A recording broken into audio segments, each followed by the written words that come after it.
there is nothing in, finance that you should be dealing with at the personal level that is more complicated than concepts that every physician, every single one, has mastered many times over by the time they finish their training. So if someone in finance is saying something you're not getting it, it's one of two things. Either they're not smart enough to explain it to you, in which case leave, right? It's financial advisory. Or they're purposely using technical language to obscure the underlying nature of good or service that they're trying to sell you. If you can't get your questions answered to your satisfaction and you don't feel like you have an understanding of what's being proposed, just walk away. I can see the title of this episode is, the kidney is more complex than any financial system for a doctor to understand. Welcome to How I Doctor, where we're bringing joy back to medicine. Ravi Davis is the founder and owner of Hippocratic Financial, a team dedicated to providing comprehensive financial care to physicians and healthcare professionals. I'm personally excited to talk to Ravi today because I'm always amazed at how well he understands the physician challenges. I think that must make him a really thoughtful and deep listener, and I can't wait to hear about how he combines his financial literacy and strategy with his understanding of doctors. So welcome to the show, Ravi. Thanks for joining us. Thank you so much for having me. Yeah, Ravi, talk a little bit about the origins of Hippocratic Financial. Obviously, this is not sponsored at all. I just have gotten to know you over the past several months and found you to be extremely insightful when it comes to doctors. So where did Hippocratic Financial come from? It came out of the 2008 real estate crash. So I was a real estate developer at that time, had a couple partners, and we had developed a high-rise on Las Vegas Boulevard. Just completely, couldn't have picked a worse time or a worse place to be doing that. And so, really had for the first time to go back and look at the financial advice that I was getting. And the quality of the advice was so compromised. It was just, obviously bad, and in the best interest of the bank and the advisor, and really not in my best interest. And so that kind of, obviously concerned me. And I started asking around. I have 4 physicians in my family, and my wife's a doctor. And so I started checking around a little bit more, and it turned out that the advice that doctors were getting was actually worse. And so, as I was looking at this reset, and do I want to try to stay in real estate, or do I want to, go do something else? One of the first things you have to do is figure out in business, what's a better mousetrap to what's out there? And it really looked like a pretty low bar in terms of, giving a, better, just honest financial advice, really, that is actually for the benefit of the person receiving it. And the other element that really jumped out at me is that the system itself is set up incredibly poorly. I mean, the biggest medical analogy I could give you would be, imagine a hospital that has no hospitalists and no shared medical records. And that's basically how not just physicians, but really everybody consumes financial advice in this country, right? You have one person doing taxes, someone else is doing insurance, maybe someone else is doing planning, someone else is helping with student loans, someone else might be doing investments, or legal. And none of those people are really talking. So you kind of end up with this, sort of scattered group of, specialists. There's no one who's sort of overseeing how that all integrates, right? Goals of care and helping to navigate, where the real decisions are in finance, which is, on a relative basis, right? Not should I go do my estate plan? Should I max fund my 401k? Should I protect my family? But when I only have a certain amount of money and I have to make priorities around those things, how do I prioritize those decisions, right? And so that was the other big impetus, was going, okay, well, we can set something up that's multidisciplinary, that there's some cohesion and prioritization in the advice.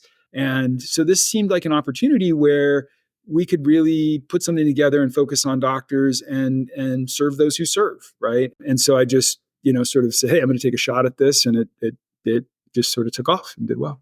I always think, a financial advisor just knows all this information. So it was actually interesting that not only were you getting financial advice, you have to kind of learn how to take financial advice. And you also figured out that you weren't getting good financial advice and that you were motivated by that. And then, I think you're really good at adding in language that physicians will resonate with us, right? You mentioned hospitalists, you mentioned goals of care, all that stuff that's oh, this guy's putting it into our own words. So I really appreciate that about you. When you first meet with a physician or when you've met with them in the past, are there themes that tend to come out? Like, are there common questions that all of us ask you? I would say that one of the things that I've had a number of physicians come up to me, after a lecture, and say, "Hey," and this is pretty counterintuitive, but thanks for treating me like I'm stupid. But because there's this expectation, I think, physicians are super smart and everybody knows that. But what they don't know is that, the training is so intense that there's really not, a way to get up to speed on a lot of this stuff. And then, even to your earlier point about, sort of physicians looking at financial advising and going, oh, they should know all this stuff. And so, a lot of those questions kind of, will come up early. And a lot of the questions are pretty simple. A lot of physicians will come in and say, well, where should I open an account? Or, do I need a financial advisor? Or how do I not get taken advantage of?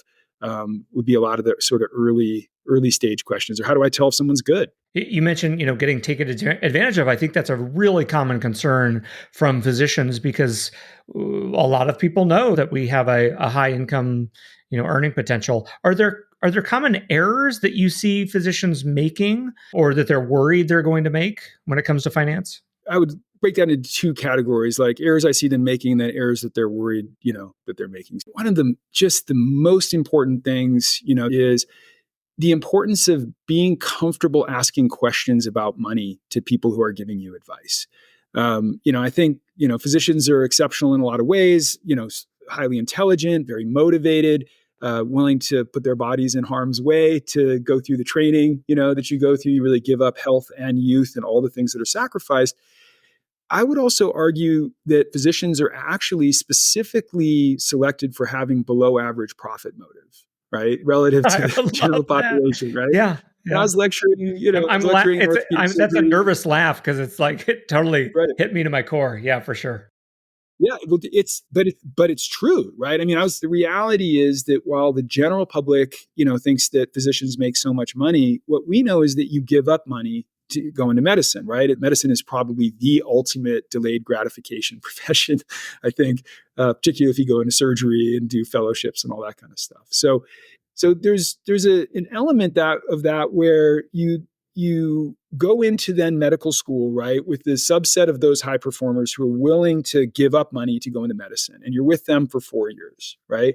And then you finish that and you go into the training hospital, which is staffed by the subset of those people that are willing to give up even more money to go into academic medicine, right? Oh, And interesting.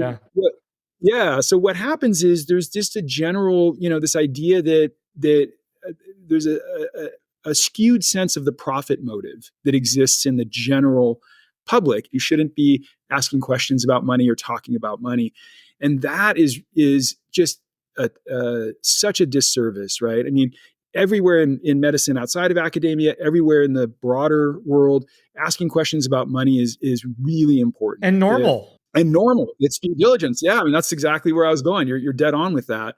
If someone's making a recommendation to you, asking them, what's your relationship with the company that you're recommending me to? How are you compensated? How long have you been doing this? How many doctors have you worked with? It's not rude. It's due diligence. And you're exactly right. It is expected. You have to do that. It's, the first, way that you can really protect yourself is being willing to ask all those questions. And the corollary to that is that, if you're getting answers from someone in finance that you don't understand, it is them, not you, right? You have 130 IQ, right? And there is nothing in, finance that you should be dealing with at the personal level that is more complicated than concepts that every physician, every single one, has mastered many times over by the time they finish their training. So if someone in finance is saying something you're not getting it, it's one of two things. Either they're not smart enough to explain it to you, in which case leave, right? It's financial advisory, or they're purposely using technical language to obscure the underlying nature of good or service that they're trying to sell you. If you can't get your questions answered to your satisfaction and you don't feel like you have an understanding of what's being proposed, just walk away. Ravi, you've been doing this a while. I want to ask about trends that you've seen, changes over time. The colleagues that I'm seeing that are just now joining me, they're just a new attending. I've now been an attending for, 13, 14 years now. Are you seeing differences in what questions they ask or what they need or what they expect or want compared to myself or someone older than me? The single biggest one would be the importance of student loans. I mean, it's a staggering number, right? I think that the average coming out of training right now is a little over 200. Most of my clients come from elite coastal programs. So the average that I see is about 300. And the financial impact of that is dramatic because, one of the things that is really important to remember when you're thinking about student loans is it's after tax money, meaning if you think about what you're going to have to earn to pay those student loans off, it's not 300. It's, depending on tax ratios and things, probably somewhere between 500 and 600,000 of earnings are going to have to go to pay that off. And so there are some, really and really powerful ways. Public service loan forgiveness. There are a bunch of local, to different states, things that can help. NIH program. And so the questions that I see coming out, I would say the number one difference is a much greater awareness of what do I do about my student loans and needing to integrate, that in. And that's actually part of why we even added a service where we just do that for people. The student loan thing is really important to get right. I also think the other questions that I get that, honestly make me a little sad are, how do I get out of medicine within 15 or 20 years? Because I think it's become not as enjoyable, to practice medicine. And so I think that's one of the other. I mean, that's part of the reason we're building Offcall and doing this podcast, is to try to help people understand what their options are. That was certainly the trend that I started seeing. Everybody's trying to get away from the bedside. Maybe they're still practicing, but practicing less. Maybe they're doing a side job. Like you said, it is extremely sad that we've dedicated ourselves for decades of our life, and now we're like, gosh, can we leave this thing that we gave so much of ourselves to? So I appreciate you acknowledging that. You mentioned that I think residents and probably medical students are way more aware of their financial futures than probably even I was, a generation older than them. Do you see people making a career decision based on that public student loan forgiveness, right? If it's $300,000 and if they put in 10 years, as long as the rules don't change, those potentially get wiped. Are you seeing people factoring that into their decision stronger? Absolutely. I think particularly with, there was a recent change around the qualifying criteria for public service loan forgiveness employment. And it's specific to California and Texas. The fundamental difference is that in those two states, you now just have to work at a facility that is owned by a 501c3 or nonprofit. You don't have to be directly employed by. And so that really, expanded the employment opportunities that would do that. It used to just be that we had to help people with this when it was, you're going to go work at, for county, or not, and look at that differential. And now there's a lot more qualifying, options for it. You mentioned a little bit about side jobs and people leaving medicine. Do you have advice on how you would advise, a client that's thinking about either, I guess one question is leaving medicine altogether, and then another question is taking a side job, right? Either they're doing extra work or they're maybe reducing their clinical hours. Do you have a sense of how you'd give people advice about that? It depends on people's goals. For physicians, doing meaningful work, it's a little bit like a fish in water, right? At the end of the day, even if it feels like they've taken a lot of fun out of it, you are functionally reducing human suffering. And that's probably the most universally basic meaning of, definition of meaningful work that I can think of, right? Reducing human suffering. And so it really is, sometimes lost in the grind, but I really do also try to make sure to refocus people on the fact that, meaningful work really does matter in terms of your satisfaction and what you're really getting out of your work. Because, making money can be great, but, we all know that there's obviously a lot of very unhappy, very wealthy, people out there. When I talk with people about doing side hustles and sort of a little bit more just technical advice, maybe one of the biggest things that is important for physicians to understand is that a dollar is not a dollar is not a dollar. Taxes really matter. Pre-tax dollars, post-tax dollars matter. And also whether or not you're employed W-2, versus 1099. So one of the things that I do pretty broadly encourage is if you're in a W-2 position and you're thinking about, taking on a side hustle, that, don't let the tail wag the dog, but really 1099 income in combination there can be really powerful, because that 1099 income, it allows you to run business expenses against it. It allows you to do additional retirement things or set your own side benefits up. In California, it can even allow you to pay a portion of your state income tax where it's not taxed by the federal government.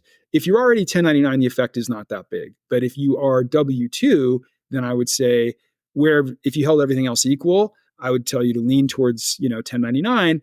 And then if you think you're going to be making more than about $40,000, that you want to look at incorporating. Corporations can be, very, very tax efficient, for physicians. And I'd imagine this advice is particularly relevant for physicians. We tend to have higher incomes on average than other Americans, and so we're going to be in a higher tax bracket. Therefore, any savings that we can find through 1099 is going to be more valuable.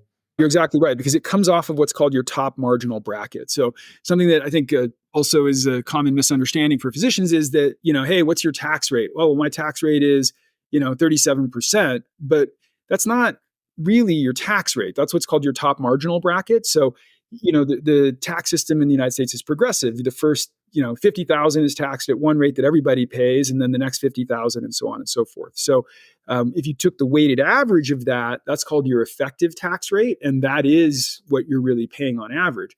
But when you're making plays on taxes like your retirement contributions, or you're able to take 1099 income that would have been added right on top of that if it was W-2, but now expense a lot of that down and control that down, you're taking that off of that top bracket. And so the effect is, as you mentioned, much more pronounced for physicians because they're already typically in the top or the second bracket. And so the savings are greater because of that. Are there things physicians should think about if they're trying to retire early or earlier than they maybe had thought about when they were a med student or a resident? If you're looking at, hey, I'm going to, hang it up at 45, well, you're still, really making a lot of projections about stock market returns and inflation and expenses. And there's a lot of, if those projections turn out wrong, you might not figure it out, or these big black swan events might not come in until you're in your 60s or 70s or 80s. And so, I tend to encourage, people to take the perspective that it's a marathon, not a sprint, right? And you really do want to make sure that you are having a margin of safety, and that you remember that to enjoy your life now. Tomorrow's not promised, right? And physicians already give up so much of their youth to the training that you go through, right? And your freedom and so the idea that you want to make sure that if you're going to then live like a resident for another 10 years, right, to try to get ahead on this and eat top ramen, well, then something like COVID comes along, and this happened to some of my clients where it knocked them out of medicine, or, had someone pass away. That's obviously, something where they were thinking so far into the future that they weren't paying enough attention to the value of now. It's really important. In some ways, I think we're more aware that tomorrow's not promised because we see so many terrible things happen to such nice people. And then it's on the other side, we also have this, I'm sure you know about this with your family physicians, we have this weird thing that disease happens to other people and not to us. I like that John Lennon quote, life's what happens when you're busy making plans. Ever feel like everyone else in healthcare is making money hand over fist, while doctors are the ones always getting pay cuts? That's where Offcall comes in. At Offcall, we're helping doctors take back control of medicine.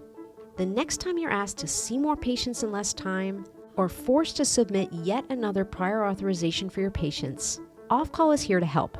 Visit offcall.com and sign up today to join a community that's putting doctors back in control of their careers. Ravi, let me wrap up with some kind of final questions for you on the larger advice piece. Can you think of 3 things that every doctor should do no matter where they are in their career? Any advice from from someone like yourself? The core thing that all physicians really have one financial plan in common if you really boil it down. And it's basically, hey, I'm going to put my earning potential off for a very long time and go through this training. I'm oftentimes going to go well into debt, right? And then I'm going to come out of that training and I'm going to have guaranteed 6-figure income for the rest of my career. In the end, all physicians are going to have enough money to have a quality of life that precious few people on the planet get, frankly. As long as two things don't happen, right? As long as they can earn their training out, right? That's disability insurance. But the other one that I see that I want to encourage everybody to really pay attention to is liability. And of course, every doctor thinks first thing they thought about was malpractice. That's usually taken care of too. But the one that I see screwing a lot of physicians over is actually personal liability, and particularly related to driving in cars. Physicians are at a vastly higher risk of being sued in garden variety car accidents relative to almost any other profession because of the way that accident attorneys are compensated. Normally, if someone wants to sue you, they have to pay an attorney a bunch of money out of pocket and go through the whole process. And on the back end, no one knows what a jury's going to decide. So it's a big gamble, right? And so that dissuades a lot of lawsuits. But accident attorneys will sometimes take cases on what's called contingency. Have you ever heard of this? Yeah, sure. Yeah. Once you said it, I was like, oh, I bet they're more likely to, if they find out you're involved and you're a doctor, they're more likely to sue you because they have a bigger chance of getting a bigger payout, is my guess. That's exactly right. I mean, they know they're going to get paid. And so accident attorneys will offer that contingency, which is where they go to someone and say, hey, I'll just sue them if we lose, you don't owe me anything, but if I win, I get a percentage of the winnings. They don't offer that every time. The main thing they care about is, to your point, am I going to get paid if I win? And if it's me, I could be driving a fancy car, but I could be living with mommy and daddy, right? They don't know what my financial circumstances are. But if they find out it's a doctor, they know they're going to get paid eventually. And so physicians have this much higher risk of being sued. And so there's two fixes here. So one is, unfortunately, if it's a low acuity accident, do not get out of the car and say, hey, I'm a doctor, are you okay? Because as soon as you say that, you're identifying yourself as a physician. But the other thing to your specific question is, you need to have something called an umbrella policy. And the good news is it's really cheap. It's something you get through your auto insurance company or your homeowners. Typically, you want all three. And it's like $30 a month that adds $1 million of coverage to the judgment that an insurance company is going to have to pay if you do get into a legitimate accident. I think one of the big ones is just make sure you have and maintain an umbrella policy, over the course of your career. And like you said, I'll just say it again. It is relatively extremely cheap for millions of dollars worth of coverage. And it adds a large amount of protection for you as a doctor as well.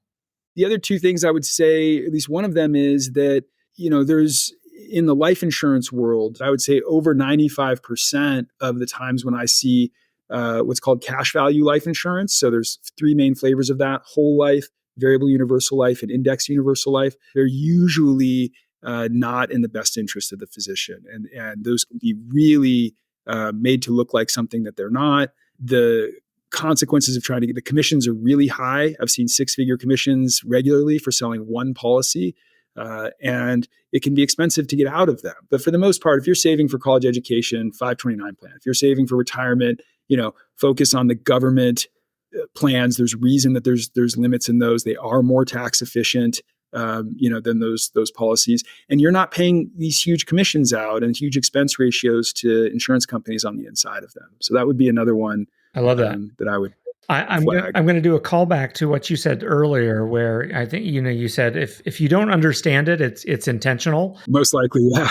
I have literally never been able to keep track of what the hell's whole life versus the other one, and the universal one. I'd never even heard of that, and at least my realization now is maybe that's on purpose. It's intentional obfuscation so that I don't ask too many questions. Yeah.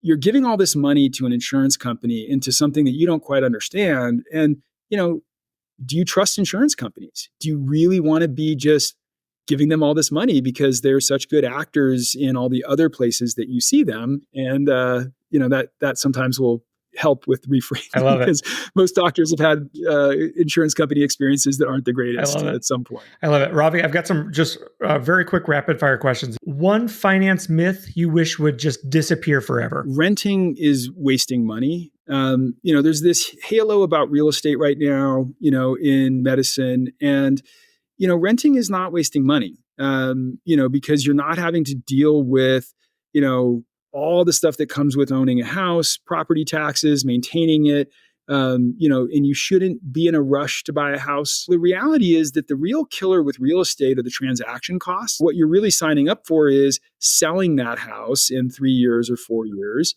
right? And there's those huge 6 to 8% transaction costs. Also, the interest inside of a mortgage, the way that works is almost all of your payments in the early portion of a mortgage are going to interest.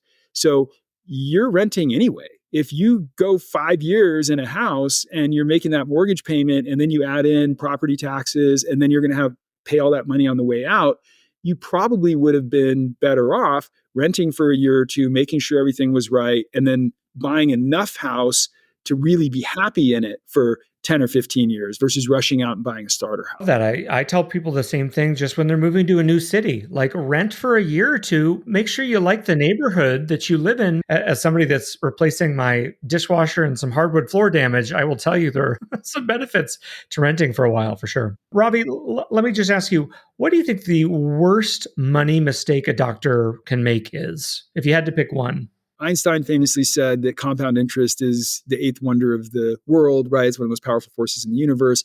And one of the things that, while physicians make a lot of money, that really does hurt them is the lack of early savings. So once you finish, you really want to get in the habit every year. You need to do your backdoor Roth, you need to max fund your 401k at a minimum, okay? And the reality is that that's probably not going to be enough. You're only going to get so much enjoyment out of each level of spending and new things you're getting, right? And so the technical term for that is hedonic plateaus. But if you rush out and just, hey, I'm going to go blow off steam and I'm going to go get all this stuff.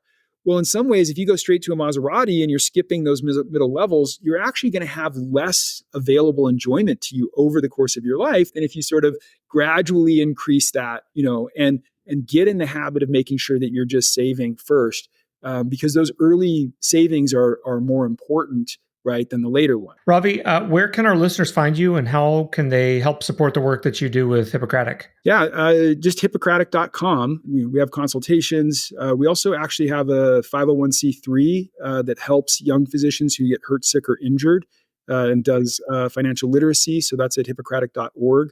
The basics of the 501c3 is it's wounded warriors for doctors, basically. And the difference is, because it's a 501c3, if you have someone who's hurt and everybody, typically if they're a younger doctor, everybody wants to go fund me, right, and donate money. Yeah. Those donations are not tax deductible. Whereas if it goes through a 501c3, they are. So now people can give up to twice as much at the same cost to them. That's amazing. So those are probably the two most easiest places that to interact with Hippocratic. Great. Ravi Davis, thank you so much. This has really been a pleasure. Thanks for having me, Graham. I really enjoyed it. It was fun to talk with you. Thanks for joining Ravi and I today. If you want to learn more about the ways doctors should rethink their finances, visit offcall.com/podcast. Make an account on Offcall to confidentially share your details about your work, and sign up for our newsletter where you can hear more about the latest trends we're seeing in physician pay. You can find How I Doctor on Apple, Spotify, or wherever you listen to podcasts. We have a new episode weekly. This has been and continues to be Dr. Graham Walker. Stay well, stay inspired, and practice with purpose.